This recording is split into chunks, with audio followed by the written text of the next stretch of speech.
और अब आपको बता दें कि अयोध्या के बाद अब मथुरा को लेकर सियासी और धार्मिक हलचल तेज होती दिख रही है। एक और संत समाज ने 9 अगस्त को श्री कृष्ण जन्मभूमि के समर्थन में कार सेवा का ऐलान किया है, तो दूसरी ओर ये जो पूरा मामला है ये पहले से ही अदालत में विचाराधीन है। यहाँ दोनों पक्ष अपने अपने दावे रख रहे हैं और इसी बीच सुप्रीम कोर्ट की पहल पर सुलह की कोशिश भी सफल नहीं हो सकी। ऐसे में सवाल ये है कि मथुरा विवाद अब किस दिशा में आगे बढ़ेगा और 9 अगस्त के ऐलान का आगे क्या कुछ असर हो सकता है। दिखाते हैं आपको अपनी खास रिपोर्ट। अगर सचमुच अपने को धार्मिक कहलाने का प्रयास कर रहे हो तो मथुरा वृंदावन पे खुल करके बोल दीजिए, श्री कृष्ण जन्मभूमि पर खुल करके बोल दीजिए और बोलिए ना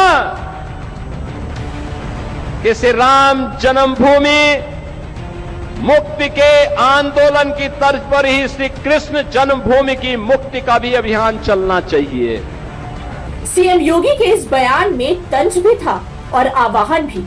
सीएम योगी ने खुले मंच से इशारों में समाजवादी पार्टी को चुनौती दी थी कि मथुरा और वृंदावन पर समर्थन का ऐलान कर दे। हालांकि सपा ने तो ऐसा कुछ नहीं किया, लेकिन अब संत समाज ने मथुरा कूच का ऐलान कर दिया है। कई बड़े संतों और हिंदू संगठनों ने 9 अगस्त को मथुरा में कार सेवा करने का बड़ा ऐलान कर दिया है। संतों ने 9 अगस्त को मथुरा में कार सेवा करने का बड़ा ऐलान किया है। श्री चित्रगुप्त पीठ के पीठाधीश्वर डॉक्टर स्वामी सच्चिदानंद महाराज ने आह्वान किया गया है।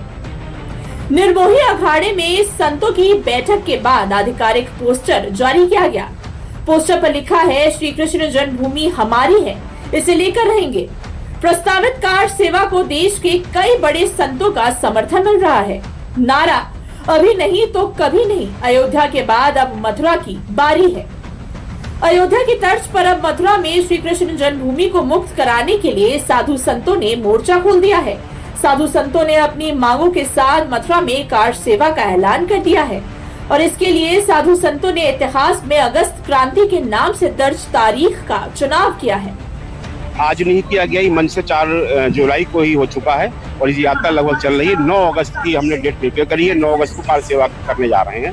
ब्रज में संतों का भरपूर समर्थन मिल रहा है, संत महापुरुषों का आशीर्वाद भी मिल रहा है और समर्थन भी मिल रहा है। भगवान श्री कृष्ण को विराजमान करना है, इसी के लिए संकल्प लिया गया। जैसे रामलला विराजे, ऐसे भगवान श्री कृष्ण भी अपने उसी स्थान पर विराजेंगे जहाँ उनका जन्म हुआ।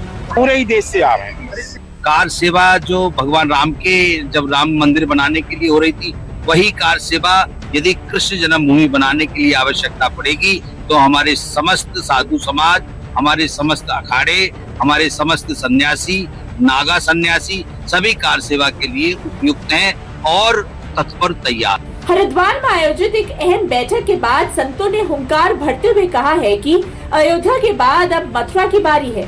काली सेना के राष्ट्रीय अध्यक्ष स्वामी आनंद स्वरूप ने भी 9 अगस्त को कृष्ण जन्मभूमि कार सेवा के समर्थन में देश भर के संतों से एकजुट होने की अपील की है।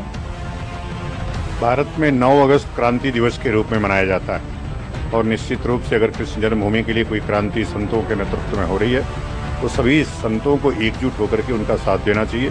हम सब भी उस कार सेवा में सम्मिलित होंगे, लेकिन बस एक ही है कि योगी जी ने उस कृष्ण मंदिर को बनाने की घोषणा की है।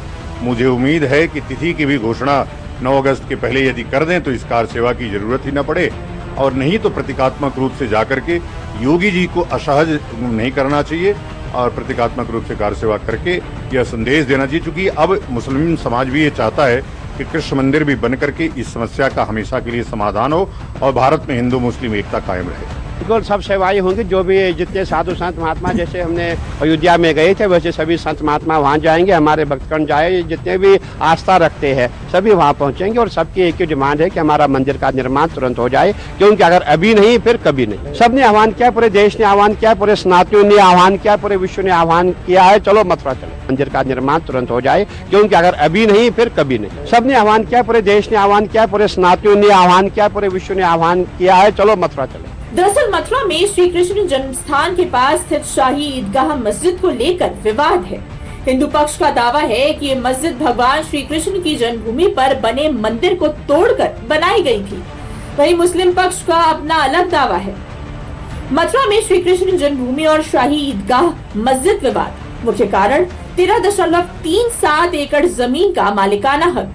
हिंदू पक्ष शाही ईदगाह श्री कृष्ण के वास्तविक जन्म स्थान के ऊपर बनी है। मुस्लिम पक्ष मस्जिद विवादित भूमि पर नहीं है। मुस्लिम पक्ष ये मामला उपासना स्थल अधिनियम के तहत सुरक्षित है। मथुरा श्री कृष्ण जन्मभूमि मंदिर शाही ईदगाह मस्जिद का मामला कोर्ट में है। दोनों ही पक्षों की अपनी मांग है, उस मांग को भी समझ लेते हैं। शाही ईदगाह मस्जिद हटाई जाए, मस्जिद को वैध धार्मिक स्थल माना जाए, पूरी भूमि श्री कृष्ण जन्मभूमि ट्रस्ट को सौंपी जाए, पूजा स्थल अधिनियम 1991 का पालन किया जाए, मंदिर का पुनर्निर्माण किया जाए, याचिकाएं खारिज की जाए। संतों के मथुरा कूच के ऐलान के बाद ही इस विवाद को लेकर एक बड़ा अपडेट भी आया। दरअसल यूपी के 3 मंदिर मस्जिद विवादों को लेकर हिंदू और मुस्लिम पक्ष ने सोमवार को सुप्रीम कोर्ट की मध्यस्थता का प्रस्ताव ठुकरा दिया है, जिसमें मथुरा विवाद भी शामिल है। सुप्रीम कोर्ट के निर्देश पर मथुरा की विशेष लोक अदालत ने दोनों पक्षों के बीच सुलह वार्ता रखी गई थी। इस बैठक में हिंदू पक्ष तो पहुंचा, लेकिन मुस्लिम पक्ष की ओर से कोई शामिल नहीं हुआ, जिसके बाद अदालत ने इस समझौते के प्रयास को आधिकारिक रूप से विफल घोषित कर दिया। सुप्रीम कोर्ट के प्रस्ताव पर दोनों पक्षों ने मध्यस्थता के जरिए समझौते से इनकार कर दिया है। इधर संतों के मथुरा कूच के ऐलान ने इस पूरे विवाद को नया मोड़ दे दिया है। 9 अगस्त की तारीख एक ऐतिहासिक कार सेवा का गवाह बनने जा रही है। पहले सीएम योगी का बयान और अब संतों के ऐलान ने एक सॉफ्ट मैसेज तो दे दिया है कि मथुरा को लेकर मामला अब ठंडे बस्ते में नहीं रहने वाला है।